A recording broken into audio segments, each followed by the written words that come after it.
Hello, my wonderful students. In this lesson, I'm going to show you how to do a blog, and in fact, this is the blog that you'll be working on today. The Kidblog username and passwords are all reset, and everything should be working so that you can go ahead and create this blog post. So the first thing that you need to do is you need to make sure that you're logged into your Google Drive. So do that first. What?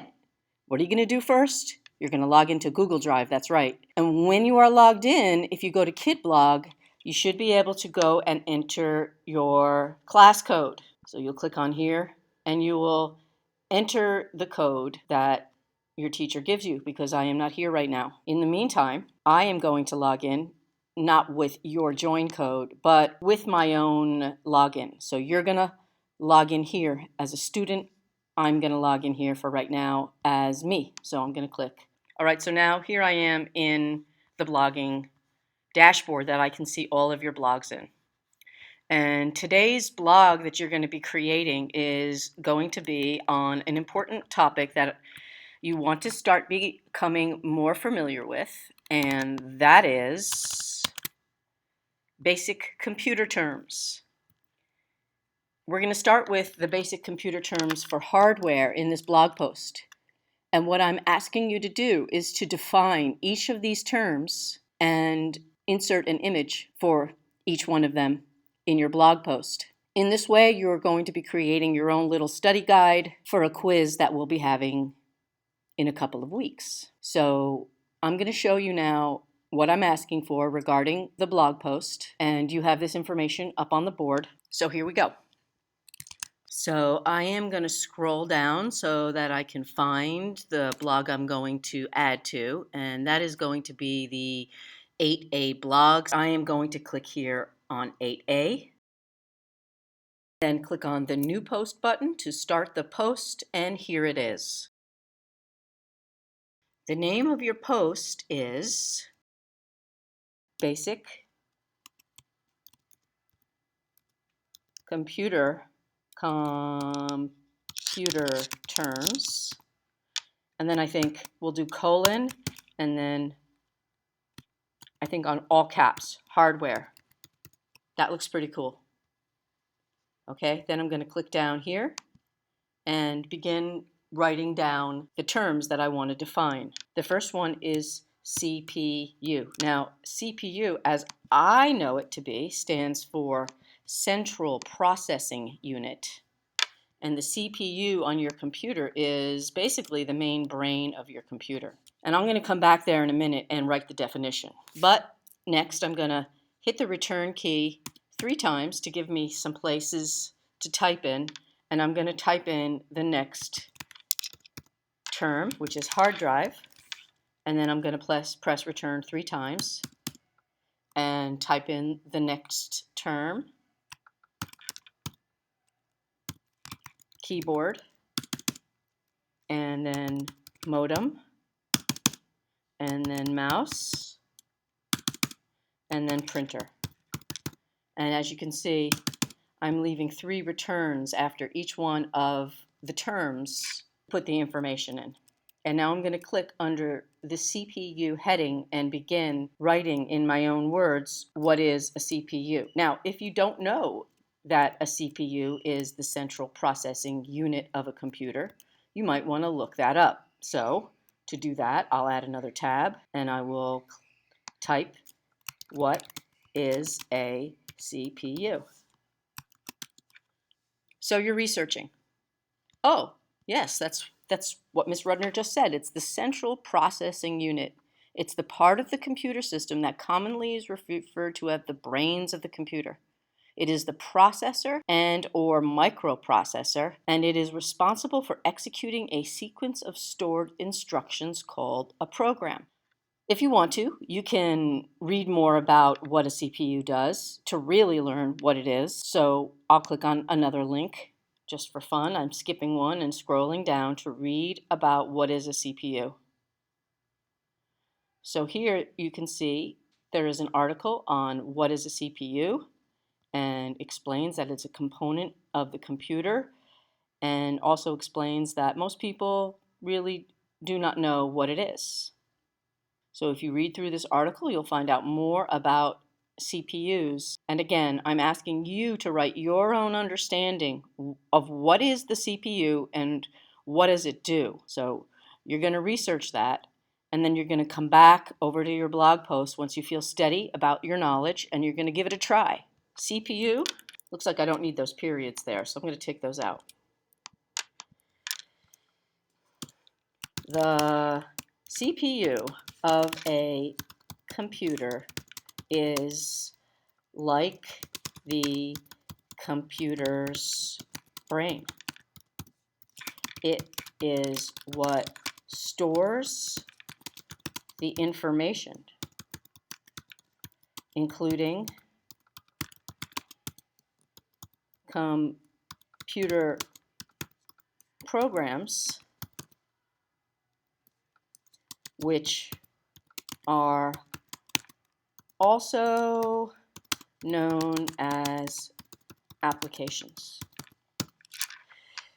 Now, your job is to write your own explanation of what is a CPU, not to write my explanation of a CPU. So you're going to take a moment or two and read about it and do your best to put in an appropriate explanation of what is a CPU. So I'm going to select the heading now of this section of my blog and show you how you might want to format it. I'm going to make it bold because it is a heading of this section. And then I'm going to change the size of it from whatever size it is to something bigger because I think it'll look better. And now, as you go through your research process, you'll be writing for each one of the topics that you included in this blog about your basic computer terms, your definition of each one of these terms based on your research, and doing a nice job to format your blog. In addition, you'll want to add an image for each of the pieces of basic computer hardware that we're talking about. And of course, you'll want to add a header image. So for CPU, I'm going to add the image now. I think I would like the image to go after the explanation or before the headline. When you put in your image, make sure that it looks like it's with a paragraph that explains the term so that the headline, the explanation, and the image you pick all work together. In addition, you might find out when you do a search here, I'm going to go back to what is CPU and go back an arrow and click on images because already I have what is CPU up here. I can click images and I should see what a CPU looks like. Now, you don't need a really big image for this. Usually we click on an image and we get a big giant image. And see here are some other ones. Now I like that one because it's large enough. I can see all the parts, and this gives me an example of what a CPU or central processing unit looks like inside of a computer. I'm going to control click on the picture and choose save image as, and it's going to use the last part of this name, the .png. That's the file format, remember? But you might want to give this a better name, and again, make sure it's going to the desktop. And click Save. Done. Now my CPU image is on my desktop, so I can go back to my blog post and insert the image. Is exactly what I'm going to do right here. And after thinking about it, I'm actually going to put the image after the text. So I'll click after the period and hit a return key. And now I want to insert the image into my blog post. So I need to scroll down here to add an image from the menu and click on Upload. Here I'm going to click on My Computer, and then I'm going to click on Choose File. And from the desktop, I should see my image that I just saved called CPU. And I clicked the List button, and there is the CPU image, and I will click Open and make sure that I click Insert. That actually looks pretty good, so I'm going to click after the period again and put a return in so there's just a little bit more air. And now you see I have the next topic. Now that one looks a little low, so I'm going to bring it up. And then again, I'm going to look up what is, and I'm going to scroll up and change my search criteria for hard drive. Hard drive. What is hard drive? I don't want images quite yet. I do want all, because this will show me the articles. And now I can start reading about and summarizing what is a hard drive. So I think you should know what to do at this point. To finish off this lesson, I am going to remind you of how to put an image into the header of your blog post. And so again, I'm going to do a search for computers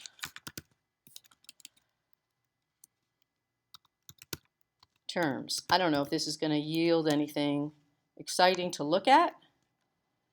That is kind of cool, actually. I have some word clouds on computer terms and a funky little heading here. I kind of like this one with this guy sitting at the computer. That's kind of fun. And I'm going to click on it.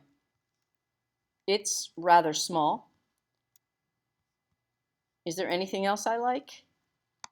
This one's kind of neat. What if I click on View Image? Well, that's too small. So you can see it could take you a couple of tries to find the image that you want. I know you're laughing now because you see this toilet, but I'm going to click on this one more time, go View Image, and I think that actually might be cool even though it's small. So I'm going to Control click on it and choose Save Image As and computer.gif. This will work, at least for now, and I'll click Save. So it's on my desktop. Go back to the post and scroll up on the side here and choose Add Header Image. I need to go to the computer to get the header image and choose File. There it is, computer.gif. Click Open. Now, if you notice on the right here, this shows me the size of the image, and I could actually edit it here. So I'm going to click Edit. And if you want to, you can add some effects to your images. I would say keep it pretty simple. How about an effect? What might an effect give me? This one's called Signature. And because my image is mostly black and white, it filled in the screen. That was kind of fun. So I like that, and I'll click Apply. And lastly, I'll choose Resize. Here, while I'm in this box called Resize, I can make the image bigger. I'm going to make it a little bit bigger. This lock means it's actually going to keep the proportions, the width and the height, the same. If I unlock this lock, I will distort the image a little, which could be okay if I don't do it too much. I'm going to type 425 here and click Apply to see what that looks like. Not bad. I think I'll do that one more time. I'll make it 500. And again, click Apply. Nice. I'm happy with that. So I'll click Save. And then remember, you have to click Insert to put it into your blog post.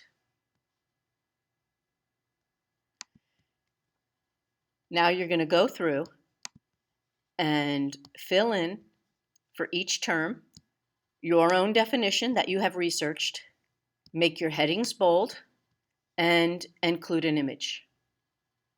When you're done, if you have finished the whole assignment today, you should click Publish and share it with me and other students. If you are not finished today, you should click the button Draft.